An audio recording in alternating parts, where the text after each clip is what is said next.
আসসালামু আলাইকুম। আপনার কি খিটখিটে মেজাজ আছে?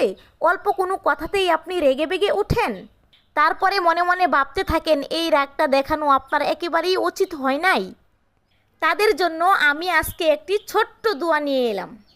গুসা বা রাগ খিটখিটে মেজাজের জন্য এই দোয়াটি হলো এই: আউযু বিল্লাহি মিনাশ শাইতানির রাজিম।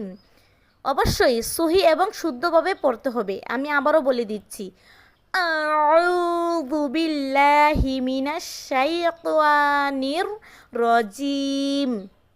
আমরা মানুষ, রাগ এবং খিটখিটে মেজাজ থাকতেই পারে, এটা আমাদের স্বাভাবিক, কিন্তু সব সময়ই বা সব জায়গায় না। আর এটাই যদি হয় তাহলে আপনি সবার কাছে অবহেলার পাত্র হয়ে উঠবেন।